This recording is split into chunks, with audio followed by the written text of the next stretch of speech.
From the nation's capital, Eye on Washington with Marilee Joyce. A weekly discussion about the federal issues most important to Nevada. And now, from Washington, D.C., here's Marilee Joyce. And good day to you. I'm Marilee Joyce, and this is Eye on Washington. It's the only statewide Nevada news program produced in Washington, D.C. Every week, Eye on Washington takes you straight to Capitol Hill for a discussion with Nevada's delegation and other leaders about the federal matters that matter to you. Today's topic, she wants to patch up the patchwork of marijuana laws. We'll update you on what one Nevada leader is doing to protect state and patient rights in places where marijuana is legal. She is my guest today, Nevada U.S. Congresswoman Dina Titus. And our special guest joining the Congresswoman today is Mr. Dan Riffle of the Marijuana Policy Project based in Washington, D.C. Thanks, both of you, for being here. My pleasure. Thanks. And today on Eye on Washington, we're going to tell you about the Congresswoman's focus on protecting Nevada's medical marijuana patients and marijuana-related businesses from federal prosecution when you are legally using pot. We'll weed through the jumble of local, state, and federal laws governing medical marijuana and her work to make sense of it all. And we'll update you on how efforts to tax and regulate marijuana in Nevada are going. Well, as you light up that joint for your legal, medically approved situation, you needn't have a care in the world about being arrested, right? Well, Congresswoman Titus says don't be so sure. The fact of the matter is there is such a legal patchwork of conflicting state, local, and federal statutes that she's taken action to make sure approved pot users don't face prosecution. In April, she became an original co-sponsor of legislation to respect state laws and ensure that individuals and businesses following the law in states where marijuana use is legal are not at risk for federal arrest. It is called the Respect State Marijuana Laws Act. It was originally introduced in 2013. It makes an exception to federal law for activity in compliance with state laws that regulate marijuana. It would ensure that both users and caregivers don't have to live in fear of arrest, and it would let marijuana-related businesses have access to banking. And before we get to all the confusion, Congresswoman, that led to the fight on this, we need to give my audience a kind of a quick look at an explanation. What trumps what and when and why when it comes to the federal and state laws? Well, the federal law always trumps the state law. Sure. And so we have a federal law that says that use of marijuana is illegal. But now you've got states all around the country, 41 if you count 2 territories, have some form of medical marijuana allowed there. And so Congress needs to catch up to what the state legislatures are doing, I believe. Mr. Riffle, the need for this legislation then, right, is to kind of clear up the muddle and make sure that Nevada and others who are smoking pot legally aren't busted from it. And I saw on your website, you kind of get right to the point, don't you? It says, quote, this short, simple bill would resolve the tension between state and federal marijuana laws. Yeah, that's right. Everybody's aware of the fact that, this is illegal under federal law. And so, the obvious problem is that people could be arrested and prosecuted for this. But, it causes other issues as well. These businesses in Nevada, they have no access to the banking system because of federal banking laws. And so they're forced to operate on a cash-only basis. That raises obvious public safety concerns. It makes it tougher for the state to regulate. The tax code also treats those businesses differently because of the legal status of marijuana federally.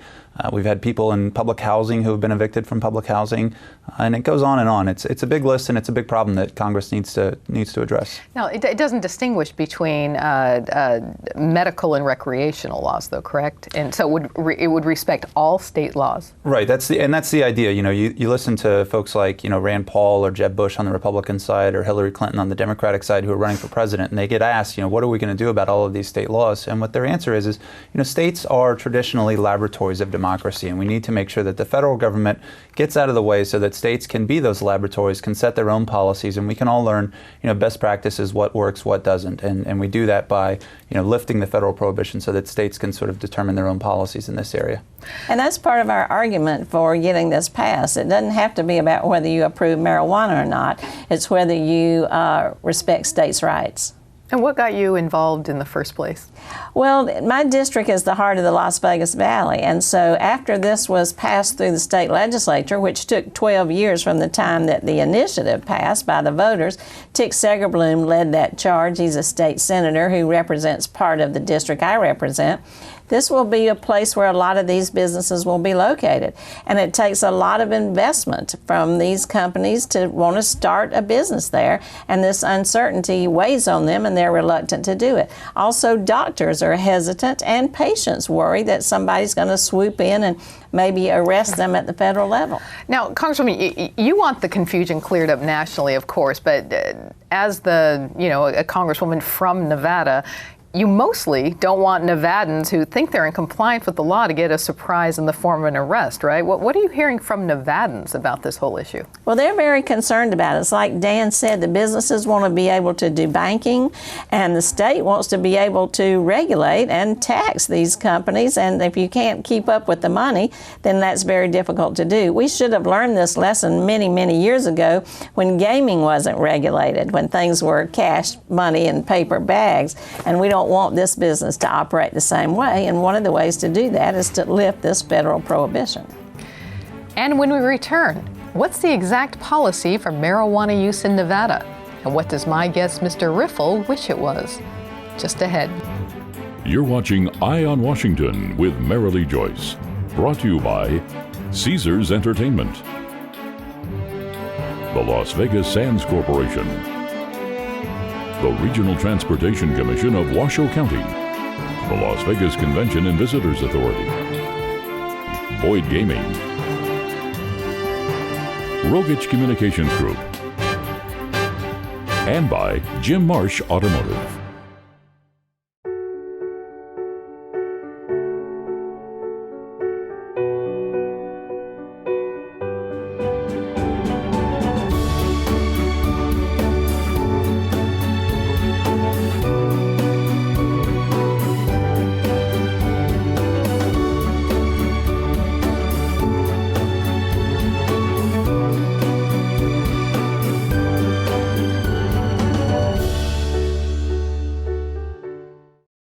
I got my own iPod Touch and use my dad's login to get on gambling sites. Poker is the best, but I'm losing a lot. Since I'm too young to play, they're not allowed to keep the money and my dad won't find out. That's right, isn't it? Want more federal news that affects Nevada, its businesses, and its residents? Then you need to subscribe to Nevada's Washington Watch newsletter, your sole source of online news direct from Washington, D.C. Visit joycecommunications.com and subscribe today. All of us at Caesars Entertainment have something we want to say. Play responsibly. Play responsibly. We don't want you to gamble if you've had too much to drink. You shouldn't gamble if you're lonely or depressed.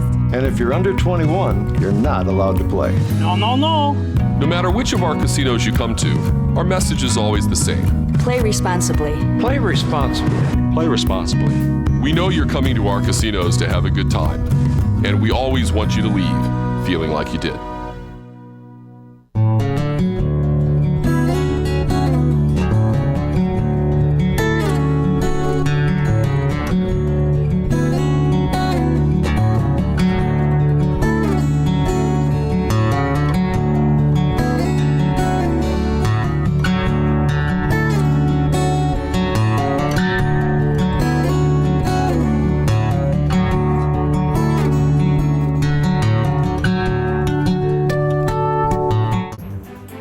Welcome back to Eye on Washington and our update on medical marijuana and what one Nevada leader is doing to protect the rights of marijuana consumers and businesses. My guest today, Nevada U.S. Congresswoman Dina Titus, and our special guest, Mr. Dan Riffle of the Marijuana Policy Project. 57% of Americans live in states that have reformed their marijuana laws by allowing medical marijuana, imposing a fine instead of jail time for possession, or making pot legally available and regulated for adult use. There are 4 categories among those states that have taken some sort of action. States with medical marijuana laws, states that have removed jail time for possessing small amounts of marijuana, states like Nevada that have both a medical marijuana laws and have removed jail time for possessing small amounts of pot, and states with medical marijuana laws that also tax and regulate marijuana similarly to alcohol. That latter is a major goal of the MPP. In fact, thanks to their work alongside Nevada-based Coalition to Regulate Marijuana Like Alcohol, enough signatures have been collected to qualify for the 2016 state ballot initiative that will let you vote on marijuana should be taxed and regulated or remain illegal in Nevada. Now, Mr. Riffle, that latter goal of your marijuana policy project was the topic of a large part of my program when you were on recently on Eye on Washington with me. He's been on twice before. Remind us, please, of your group's work in Nevada and kind of everywhere else to achieve that goal. Sure. Yeah. Well, you mentioned decriminalization being a policy relying on fines or non-jail time punishments instead of sending people to jail for possession of small amounts of marijuana.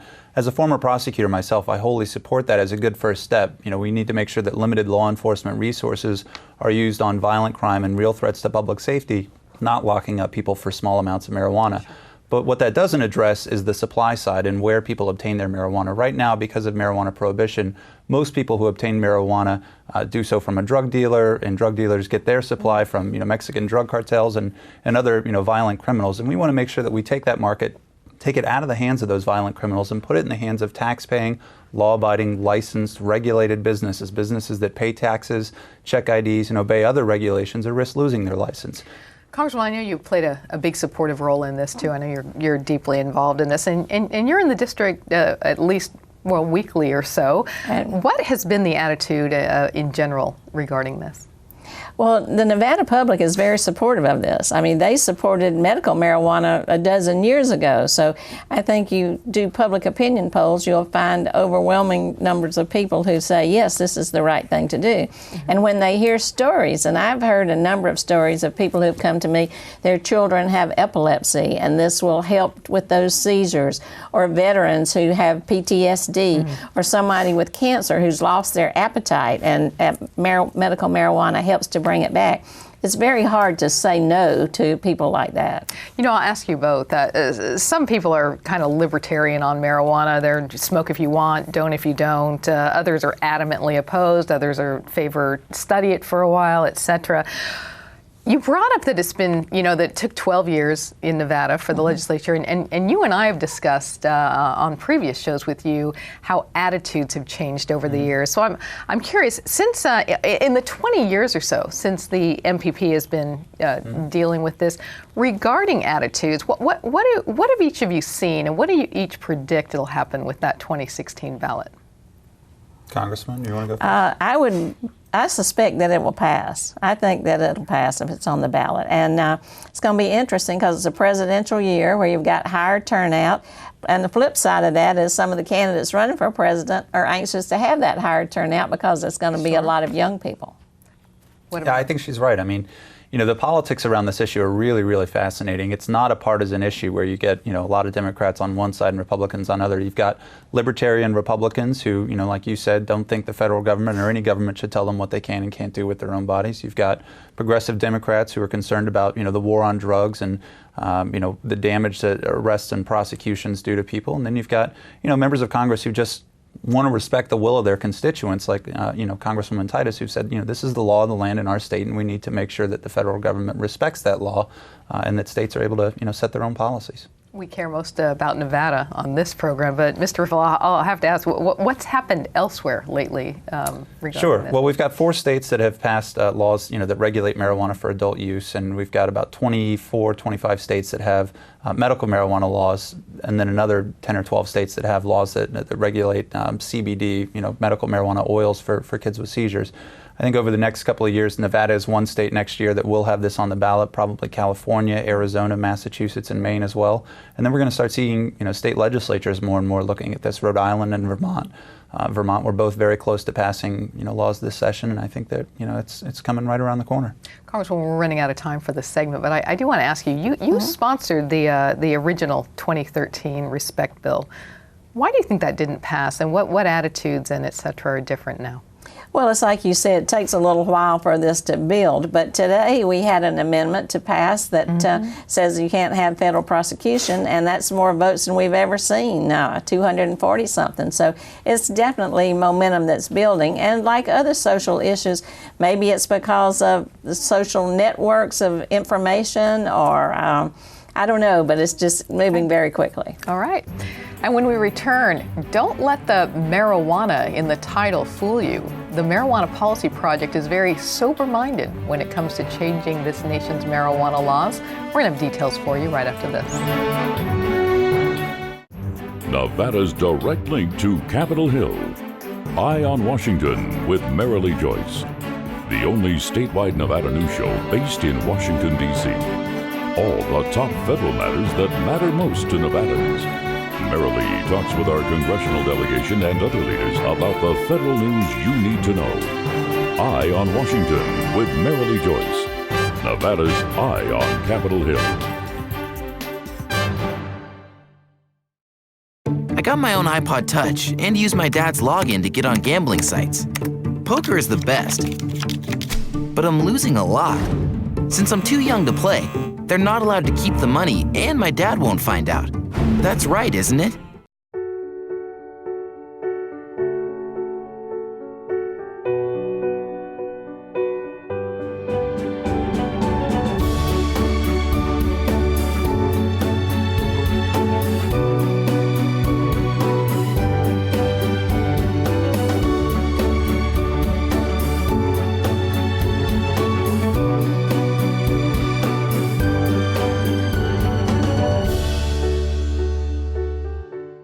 All of us at Caesars Entertainment have something we want to say. Play responsibly. Play responsibly. We don't want you to gamble if you've had too much to drink. You shouldn't gamble if you're lonely or depressed. And if you're under 21, you're not allowed to play. No matter which of our casinos you come to, our message is always the same. Play responsibly. Play responsibly. Play responsibly. We know you're coming to our casinos to have a good time, and we always want you to leave feeling like you did. There are 16 million children struggling with hunger in America. That's 1 in 5 daughters, sons, neighbors, and classmates who don't know where their next meal is coming from. Yet billions of pounds of good food go to waste every year. It's time we do something about it. Feeding America is a nationwide network of food banks that helps provide meals to millions of kids and families in need. Visit feedingamerica.org to help them feed even more. Together, we can solve hunger. Together, we're feeding America. I got my own iPod Touch and use my dad's login to get on gambling sites. Poker is the best, but I'm losing a lot. Since I'm too young to play, they're not allowed to keep the money and my dad won't find out. That's right, isn't it? Oh, hey, bud. Where are you headed? Just gonna hang out. With Gary and Todd? Yeah? I've been meaning to ask you, is there any drinking going on in this crowd? No. If any of your buddies ever pressure you to take a drink, just tell them you promised your dad you wouldn't. I'd do anything to keep you safe. Okay, I will. I hope this is working. I promise. Love you too, Dad. They really do hear you. For tips on what to say, visit underagedrinking.samhsa.gov. And welcome back to Eye on Washington, our discussion of rules, regulations, and other efforts regarding marijuana. We've been visiting with Nevada U.S. Congresswoman Dina Titus and Mr. Dan Riffle of the Marijuana Policy Project. Little trivia for you. Regulation of cannabis began as early as 1619. Increased restrictions and labeling of cannabis as a poison began in many states from 1906 onward. Outright prohibitions began in the 1920s. Well, there's an organization in Washington, D.C. that thinks these and other marijuana laws are a bit silly. Mr. Riffle's Marijuana Policy Project was founded in 1995. Top focuses are the removal of criminal penalties for marijuana use and for marijuana to be taxed and regulated like alcohol. But of course, there's more to the mission. They are gaining influence in Congress, advocating states' rights marijuana bills, educating political and business leaders about marijuana current and pending laws, and might sound a bit, sound small, but a big part of what they've had success is identifying and activating supporters. And you can visit mpp.org for more information. Mr. Riffle, when you were on last summer, we talked about efforts that kind of milestones you've had in many states. What are some of the major milestones that my audience would care the most about? Well, I think the biggest one was Colorado becoming the first state to really regulate marijuana, not just for medical purposes, but for adult use in 2012. And then, last year, for the first time, we passed an amendment here in Congress that says to the Department of Justice, you shouldn't use limited law enforcement resources to go in and arrest and prosecute people who are in compliance with state laws. So those are, two of the big ones. We had a vote today on an amendment that would say pretty much the same thing for states, that regulate marijuana, that the DOJ should not go in and use resources, circumventing state law. That nearly passed this year. I expect it will pass sometime in the next year or two. And like I said, we'll have a lot of other states voting on this over the next couple of years, and those will be big milestones as well. Congresswoman, I know when we were setting up this show that the both of you were excited that it worked out for your schedules, that you'd be on together. I know that you're a big fan of MPP and that MPP is a big fan of yours, and you've done a lot of work together. You have quite a partnership on all that. Tell us about that. Well, that's true. They're a great source of information as well as advocacy. So as we've tried to craft legislation, whether it has to do with banking or veterans use, we're going to look at some things that are specific to Nevada now that the legislature there is over. They've been great in helping us to draft that, give us good information, let us know what's happening in other states. So as we move forward in Nevada, we can learn from what's already occurred, and we don't have to reinvent the wheel. Mr. Riffle, I remember when you were on last time, you were telling me that you were a big fan of the Congresswoman's effort to prevent the Justice Department from spending our tax dollars on prosecution. I'll let both of you, but let's start with you. Why don't you remind us of that effort? Well, we just don't believe that the federal government needs to be spending taxpayer dollars going after people, busting people who are following the laws of their states. There are a lot of other criminals, a lot of other worse crimes that they can use that money on. Let's look for terrorists, and let's not look for somebody who's using a little pot to relieve their headaches. Mr. Riffle.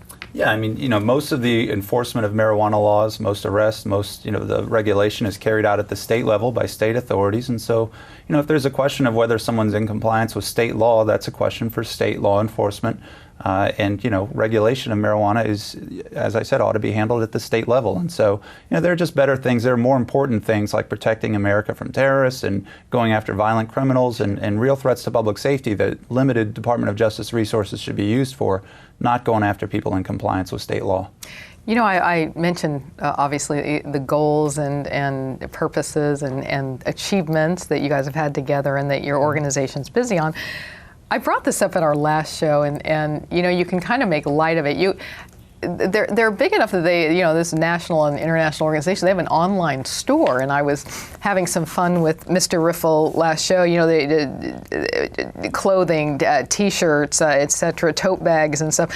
And I brought up to him that there's actually a bumper sticker that you can buy that says, "Did you know you can overdose on water but not on marijuana?" which really is funny to read. And then tell me again, you were saying, a lot of people really don't know that yeah, well, people assume you can it's get... a funny bumper sticker, but it has happened before. I heard a story once, a radio station had a contest. Whoever could drink, the most gallons of water would win a car. And unfortunately, someone died because that's a real thing. You can actually overdose on water. No one has ever actually died of a marijuana overdose. And it's a funny bumper sticker. It's a tagline, but I do think it speaks to the fact that our education around drugs in this country is really lacking, and we can do a lot better in terms of informing our kids of the real risks that are posed by drugs. I think you look at tobacco, for example, treating it as a public health issue, providing honest education and sensible regulations around it. We've been able to dramatically reduce teen tobacco use, and we haven't had to arrest and prosecute adults to do that. And I think we can do the same thing with marijuana. Okay, and you and my audience statewide, go to mpp.org, get your own bumper sticker, shirts, etc. We're going to have closing cannabis thoughts right after this. Stay with us. All of us at Caesars Entertainment have something we want to say. Play responsibly. Play responsibly. We don't want you to gamble if you've had too much to drink. You shouldn't gamble if you're lonely or depressed. And if you're under 21, you're not allowed to play. No. No matter which of our casinos you come to, our message is always the same. Play responsibly. Play responsibly. Play responsibly. We know you're coming to our casinos to have a good time, and we always want you to leave feeling like you did. Nevada's direct link to Capitol Hill. Eye on Washington with Merrily Joyce, the only statewide Nevada news show based in Washington, D.C. All the top federal matters that matter most to Nevadans. Merrily talks with our congressional delegation and other leaders about the federal news you need to know. Eye on Washington with Merrily Joyce, Nevada's Eye on Capitol Hill. I got my own iPod Touch and use my dad's login to get on gambling sites. Poker is the best, but I'm losing a lot. Since I'm too young to play, they're not allowed to keep the money and my dad won't find out. That's right, isn't it?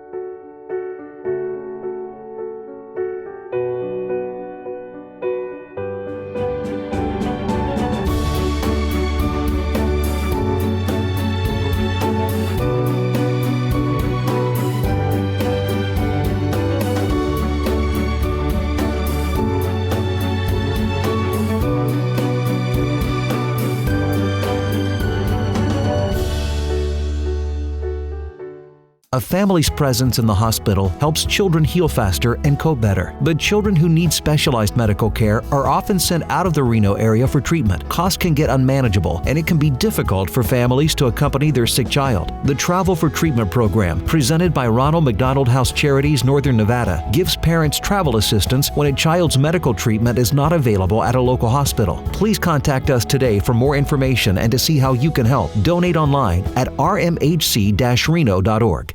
Want more federal news that affects Nevada, its businesses, and its residents? Then you need to subscribe to Nevada's Washington Watch newsletter, your sole source of online news direct from Washington, D.C. Visit joycecommunications.com and subscribe today. And we are back with the closing segment of our Eye on Washington show. My guests today have been Nevada U.S. Congresswoman Dina Titus and Dan Riffle of the Marijuana Policy Project. Well, there's just so much happening in Nevada and nationally regarding marijuana, but you can keep up with it all. Visit mpp.org and titus.gov and, of course, joycecommunications.com for this and other federal news that Nevadans need to know. So, Congresswoman Titus, Mr. Riffle, thanks so much for being here today. As we close out our show today, I want to ask you, I often do the crystal ball thing with you. What do you predict, both near and long term, regarding medical marijuana laws nationally and this your big effort, too, to regulate marijuana like it's alcohol? Yeah, I think Congress is ready to really start treating medical marijuana seriously. I think we might start seeing some hearings on that issue, particularly on research and making sure that scientists are able to do research on medical marijuana. And I think also near term, 2016, this will be on the ballot in Nevada to regulate marijuana for adult use and several other states, and I expect that to pass. Congresswoman. Well, I want to see more testing too, because people who say it's not good for you, we don't have the evidence for that. And so the more testing you can do, like you do on other drugs, that's good. And I think we'll see more use for veterans. That's where we want to open that up for veterans, especially with PTSD. Sure. Thanks so much, both of you, for being here. That does wrap it up for this week's Eye on Washington. Be sure to join us next time as we discuss more important federal matters and their impact on you in Nevada. Visit joycecommunications.com or our Facebook page for more of the very latest from the Hill that impacts your life. Follow me on Twitter. You can watch previous Eye on Washington shows on YouTube. I'm Merrily Joyce in Washington, D.C. Have a great day today.